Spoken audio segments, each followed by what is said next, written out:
ഗ്രാമവാസികളുടെ കൂടെ പ്രാർത്ഥനകൾ നടത്തുന്നു. അവരുടെ വീടുകൾ ആ കുടിലുകൾ പോലെയൊക്കെ നമ്മൾ കാണുന്നത്. പിന്നെ അവരുടെ ഭക്ഷണ രീതികളുണ്ട്. എല്ലാരും കൂടെ ഒന്നിച്ചു കൂടിയിരുന്ന് വട്ടത്തിലിരുന്ന് ഒരു പാത്രത്തിൽ നിന്ന് ഭക്ഷണം കഴിക്കുന്ന രീതി. പിന്നെ ഇതെല്ലാം നമ്മൾ അവർക്ക് കൊന്ത കെട്ടാന് അങ്ങനെയുള്ള കാര്യങ്ങളെല്ലാം നമ്മൾ അവർക്ക് പറഞ്ഞു കൊടുക്കുന്നു, വേദപാഠം പഠിപ്പിക്കുന്നു. ഇത് കണ്ടോ, നമ്മള് അത് സ്ലൈഡായിട്ട് അവതരിപ്പിച്ചേക്കുന്നത് അവരെ നമ്മൾ സാക്രമെന്റ്സിന് ഒരുക്കുന്നത്.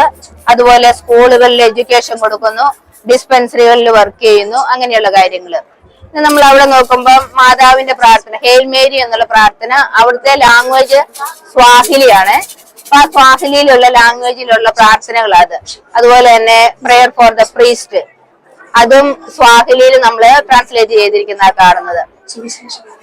പിന്നെ ഈ കാണുന്നതെല്ലാം പിൽഗ്രിം സെന്റേഴ്സ് ആണ് അവിടെയുള്ള. ടാൻസാനിയയിലുള്ള ഒരു പ്രധാനപ്പെട്ട പിൽഗ്രിം സെന്റേഴ്സ് ആണ് നമ്മൾ ആ കാണിച്ചിരിക്കുന്നത്. അതുപോലെ തന്നെ നമുക്ക് കാണാം അവരുടെ